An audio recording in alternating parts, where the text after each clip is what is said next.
Hello and welcome back in, everybody. Today got another deck tech here. We got Sekki Season's Guide. It's 5 green for a legendary creature spirit to 0/0. However, Sekki Season's Guide comes into play with 8 +1/+1 counters on it, and if damage would be dealt to Sekki, prevent that damage, remove that many +1/+1 counters from Sekki, and put that many 1/1 colorless spirit creature tokens into play. Also, you can sacrifice 8 spirits, any spirits, doesn't have to be the tokens, to return Sekki from your graveyard to play at instant speed. So the first thing we're going to want to do in this deck, obviously, we have an 8 mana commander in mono green, so you're going to want to ramp a ton. You know, I have all the usual suspects here, but I'll just go over some of the more unique ones. First up I got here is Gaia's Touch. It's a green and a green for an enchantment. Pay 0. You may put a basic forest card from your hand onto the battlefield, activate only as a sorcery and only once each turn, and you can also sacrifice Gaia's Touch to add green. So early in the game, you have this out. You can play an additional forest per turn. It's kind of like a budget version of Exploration. However, later in the game, if you don't need it anymore, you can always sacrifice it for that little mana boost. Always nice. Got another one here, Elven Chorus, 3 and a green enchantment. You may look at the top card of your library anytime. That's always cool. You may cast creature spells from the top of your library. Not as cool, that one, since we only have 10 creatures in the deck. And it says creatures you control have tap, add 1 mana of any color. So once we get a bunch of our spirits out, they're going to be helping us cast our spells later in the game. You know, you have your 8 out, you tap them all for mana, sacrifice them to cast your commander again, and you still have a bunch of mana left over. Then once we get our commander out, we're going to need to put some extra counters on it to get more value from it. First off, we got Visions of Dominance. It says put a +1/+1 counter on target creature, then double the number of +1/+1 counters on it. So this will bring our Sekki up to 9 counters and then double it up to 18. Pretty insane. However, it also has flashback 8 green. Like, oh my god, 10 mana, that's ridiculous. However, it gets even better. This spell costs X less to cast this way,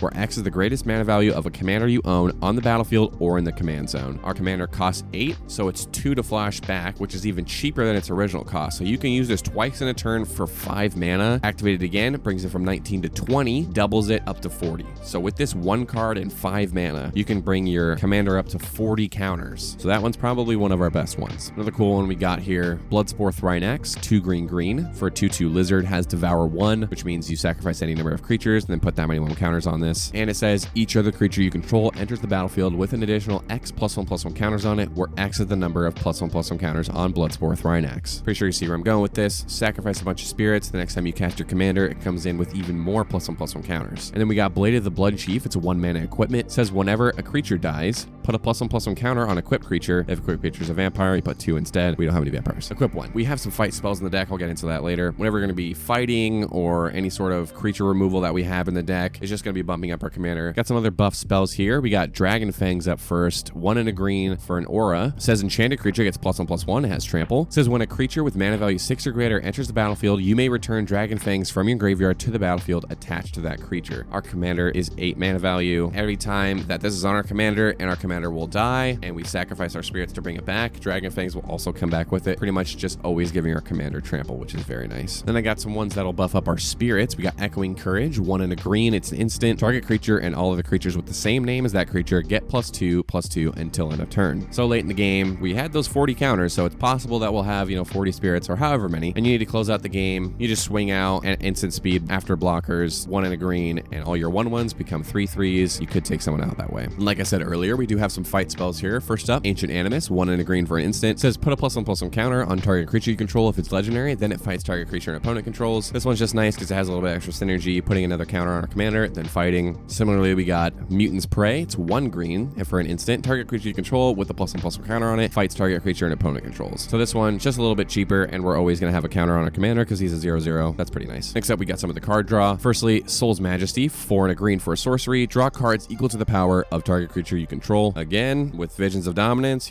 could be a 40/40, it could be even base 8/8. Still good. 5 mana, draw 8, still a really good rate. I would still pay that even if I'm only getting 8 cards. However, that's the floor. You could just go up from there. And I got some instant speed card draw here with Momentous Fall, 2 green for an instant. As an additional cost to cast the spell, sacrifice a creature. You draw cards equal to the sacrificed creature's power, then you gain life equal to its toughness. Life gain's always nice, but we're getting it for the card draw. So say someone goes to remove our commander, you keep up the 2 green, and you can sacrifice in response to draw a bunch of cards, not letting those counters go to waste. I got 2 more here. There's Pseudo card draw. They're technically not, but they are getting you card advantage. First one up is Evolving Door. It's 2 and a green for an artifact. Pay 1, tap, sacrifice a creature. Count the colors of the sacrificed creature, then search your library for a creature card. That's exactly that many colors plus 1. Exile that card, then shuffle. You may cast the exiled card, activate only as a sorcery. So there's a long-winded way of saying this is basically Birthing Pod. Since our spirits are colorless, all of our creatures are monocolored. Pay 1, tap it, sacrifice a creature, and you search for any monocolored creature in your deck. Pretty good, nice little tutor. Another one similarly, actually pretty similar. Evolutionary Leap. It's 1 and a green for an enchantment. Pay a green and sacrifice a creature, and then you reveal cards from the top until you hit a creature and put that into your hand, the rest on the bottom in a random order. So coming to think of it, we might not even need both of these in the deck. You could probably pick your favorite and drop the other one since we do only have 10 creatures, or in your build, if you have more than 10 creatures, obviously you can run both of them. It would be pretty good. Next up, I'm going to go over some of the notable lands here. Firstly, we got Tyrite Sanctum. Taps for colorless. You can pay 2 and tap. Target legendary creature becomes a god in addition to its other types. Put a +1/+1 counter on it. You can also pay 4 and tap it, sacrifice it to put an indestructible counter on target god. However, that doesn't really matter too much with our commander since it's going to be losing counters and it'll be a 0/0 anyway, so we don't really care about the indestructibility. It's just nice to get counters off of a land like that. Another one we got here, some cool utility. Tomb of the Spirit Dragon.